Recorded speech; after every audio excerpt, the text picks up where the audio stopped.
امام حسن مجتبیٰ کی اگر عبادات کا ذکر کیا جائے تو امام حسین رضی اللہ تعالیٰ عنہ کے صاحبزادے امام زین العابدین علی بن حسین رضی اللہ تعالیٰ عنہ آپ فرماتے ہیں کہ امام حسن مجتبیٰ اپنے زمانہ کے سب سے بڑے عابد اور زاہد تھے. توجہ ہے سب کی؟ سب سے بڑے عابد اور زاہد تھے اپنے زمانہ کے، اور خشوع و خضوع اور خشیت الہی کا عالم یہ تھا کہ جب آپ عبادت کرتے تو آپ کا جسم کانپتا رہتا تھا. 25 حج آپ نے پیدل کیے ہیں. کتنے؟ توجہ میری طرف ہے آپ سب کی. 25 حج پیدل کیے ہیں. مدینہ پاک سے مکہ شریف کوئی 500-600 کلومیٹر کے سفر پہ ہے. میں گیا تو نہیں، دعا کریں کہ اللہ ہم سب کو لے جائے. اب اس دعا پہ بھی بہت سارے لوگوں نے آمین نہیں کہا کہ شاید وہ نہیں جانا چاہتے. اللہ کا گھر تھا، رمضان مبارک کی نورانی گھڑیاں تھیں، اور میرا خیال ہے کہ قبولیت کے لیے ان گھڑیوں سے زیادہ مفید گھڑیاں کیا ہو سکتی ہیں. دعا کریں کہ اللہ ہم سب کو لے جائے، پھر مدینہ پاک کی وہ بہاریں اور مدینہ پاک کے سفر و گلیاں ہم اپنی آنکھوں سے دیکھیں.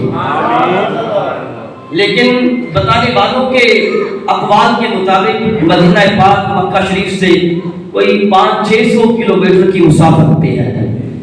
لیکن امام حسن مجتبیٰ نے پیدل 25 حج، حالانکہ سواری کے لیے اونٹنیاں بھی ہوتی تھی، اونٹنیاں بھی پاس ہوتی تھی، لیکن ان پہ سواری نہیں کرتے تھے، پیدل حج کے لیے جاتے تھے.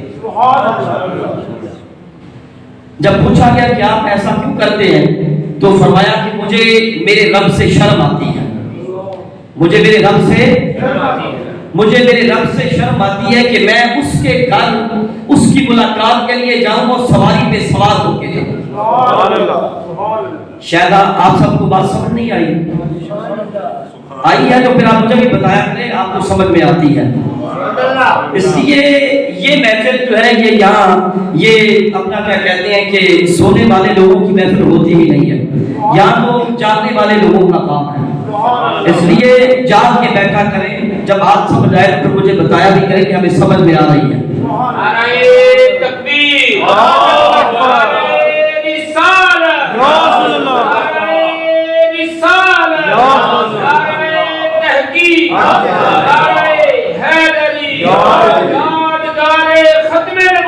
زندہ باد، زندہ باد، ختم نبوت، زندہ باد، حق اہل سنت، زندہ باد. فرمایا مجھے میرے رب سے شرم آتی ہے کہ اس کے گھر اس کی ملاقات کے لیے جاؤں اور سواری پہ سوار ہو کے جاؤں. تو بھلا دیکھیے میرے حضور کے اس نواسے کا رب کے ساتھ کیسا تعلق ہوگا، اور پھر رب کو میرے حضور کے نواسے کے ساتھ کیسی محبت ہوگی. پھر میرے حضور کی دعائیں بھی شامل حال تھی، میرے آقا کی دعائیں بھی تھی. میرے حضور نے دعائیں فرمائی ہیں کہ اے اللہ جیسے میں حسن حسین کے ساتھ محبت کرتا ہوں تو بھی ان کے ساتھ محبت کرتا ہوں. اے اللہ میں حسن حسین کو اپنا محبوب رکھتا ہوں تو بھی اپنا محبوب بنا لے. اللہ بتائیے رب کو کیسی محبت ہوگی، میرے حضور کو کیسی محبت ہوگی اپنے بیٹوں کے ساتھ. ایک مرتبہ یہ بات علماء سے بارہا سبق فرما چکے ہیں کہ امام حسن حسین آقا کریم سجدہ میں ہوتے تھے اور پشت انور پہ چڑھ جایا کرتے تھے شہزادے حسن حسین. لیکن آؤ آج آپ کو ایک نئی بات بھی بتاتا ہوں، ایک نیا واقعہ سناتا ہوں. ایک مرتبہ میرے حضور رکوع کی حالت میں ہیں، آقا کریم رکوع فرما رہے. امام حسن مجتبیٰ امام حسین کے بڑے بھائی اور فاطمہ الزہرا اور مولا علی کے بڑے صاحبزادے، میرے حضور کے بڑے نواسے امام حسن مجتبیٰ جنہوں نے پہلے ساری محبتیں حاصل کی ہیں. ہمارا بیٹا ہوتا ہے یا پلیٹھی کا جو بچہ ہوتا ہے، وہ جو محبتیں سمیٹتے ہیں ان کا اپنا انداز ہی اپنا ہوتا ہے. تو کیا ہے کہ آقا کریم رکوع کی حالت میں امام حسن مجتبیٰ آقا کے دونوں مبارک پاؤں کے درمیان داخل ہو گئے. سبحان اللہ. آقا کریم نے رکوع کو لمبا فرما دیا. امام حسن مجتبیٰ آپ کے دونوں پاؤں کے اندر ہیں، آقا کریم نے رکوع لمبا فرما دیا جب تک امام حسن مجتبیٰ خود نکل نہیں گئے. سبحان اللہ. عرض کیا گیا کہ یا رسول اللہ آپ نے ایسا کیوں کیا؟ رکوع کو لمبا فرما دیا. فرمایا اس لیے تاکہ میرے حسن کو کوئی تکلیف نہ پہنچے، تاکہ میرے بیٹے حسن کو کوئی تکلیف نہ پہنچے.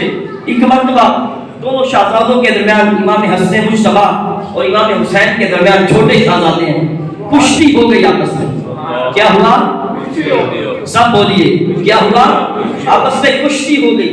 اور پھر جب کبھی بچوں کے درمیان ایسا مقابلہ ہوتا ہے تو آج ہمارے یہاں بھی یہی ہے کہ جو چھوٹا بچہ ہوتا ہے اسے سپورٹ کی جاتی ہے، اسے بتایا جاتا ہے کہ ایسے کرو ایسے نہ کرو، کیونکہ جو بڑا ہوتا ہے وہ تو خود عمر اس کی زیادہ ہوتی ہے تو وہ شعوری طور پہ بالغ ہوتا ہے، وہ زیادہ سمجھدار ہوتا ہے، اس لیے چھوٹے بچے کی ہیلپ کی جاتی ہے، اس کی سپورٹ کی جاتی ہے. لیکن کیا کہ جب شہزادے کشتی کر رہے تھے میرے حضور حسن کو بتا رہے تھے، میرے آقا امام حسن کو بتا رہے تھے حسن حسین کو پکڑ لو، حسین کو ایسے پکڑو ایسے نہ پکڑو، ایسے کرو ایسے نہ کرو. آپ کی شہزادی بیٹی سیدہ کونین سیدہ فاطمہ الزہرا سلام اللہ علیہا نے عرض کیا بابا جان آپ حسن کو بتا رہے ہیں، حالانکہ حسین چھوٹا ہے.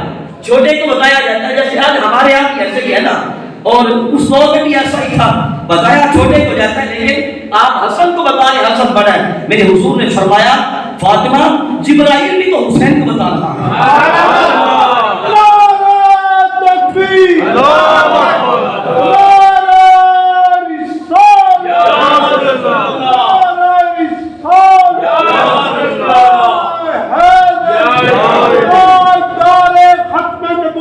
زندہ باد زندہ باد تاجدار ختم نبوت زندہ باد زندہ باد نعرہ تحقیق فیضان شیر ربانی من سبا نبیًا من سبا نبیًا من سبا نبیًا لبیک لبیک لبیک یا رسول اللہ لبیک لبیک لبیک یا رسول اللہ. آج نعرہ ختم نبوت زندہ باد زندہ باد.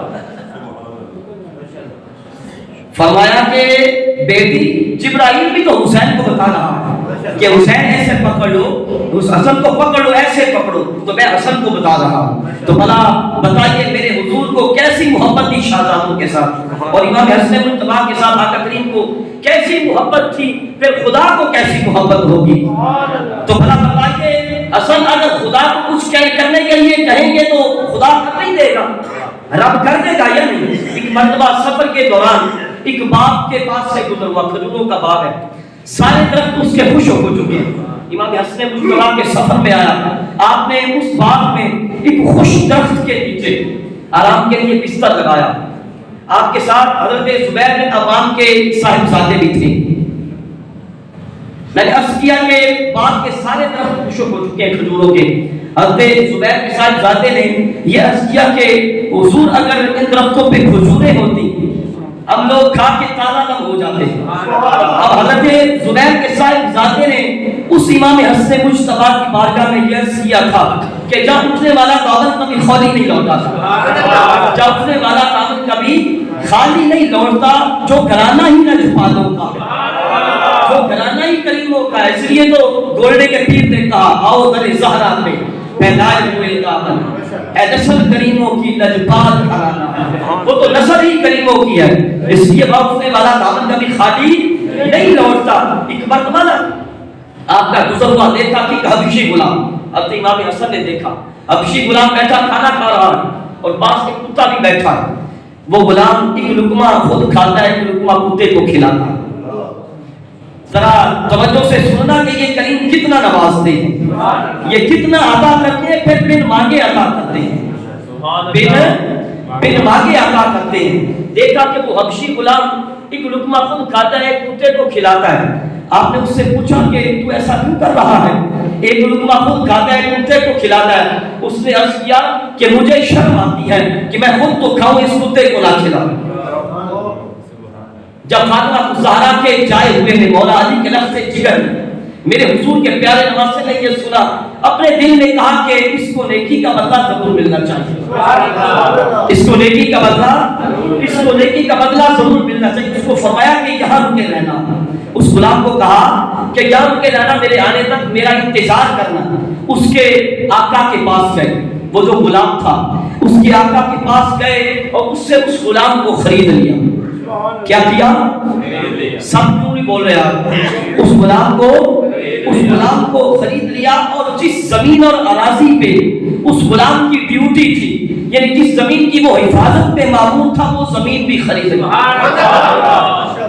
غلام بھی خرید لیا، وہ اراضی بھی خرید لی، واپس آئے، اس غلام کو بھی آزاد کر دیا، غلام کو بھی آزاد کیا، اور وہ جو زمین خریدی تھی اس کا اس غلام کو مالک بھی کیا۔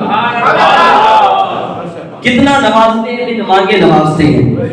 ایک مرتبہ ایک عربی آیا آپ کی خدمت میں، اس نے آ کے اپنی کوئی حالت بیان کرنا چاہی، کوئی سوال کرنا چاہا، مگر آپ نے حالت بیان کرنے سے پہلے ہی 10,000 درہم اس کو عطا کر دیا۔ 10,000 درہم حاجت بیان کرنے سے پہلے ہی عطا فرما دیے۔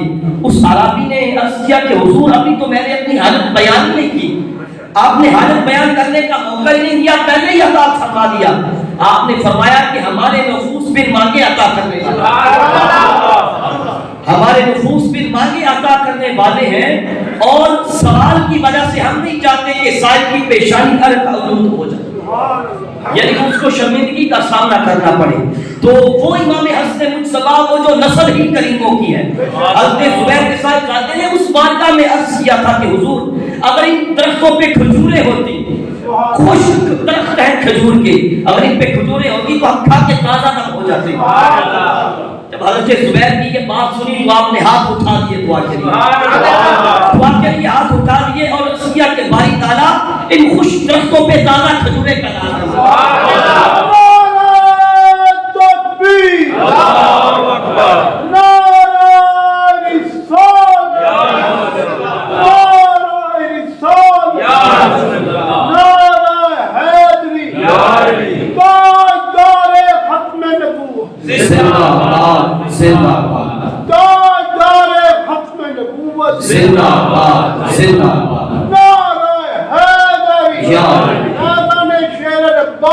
جاری رہے۔ آپ نے یہ دعا فرمائی، دعا کی تھوڑی ہی دیر گزری تھی کہ وہ خشک درخت ان پہ تازہ کھجوریں ظاہر ہوئی۔ تو بھلا بتائیے کہ کیسا تعلق امام حسن مجتبیٰ کا تھا رب کے ساتھ، اور پھر رب کو کیسی محبت ہے میرے حضور کے نواز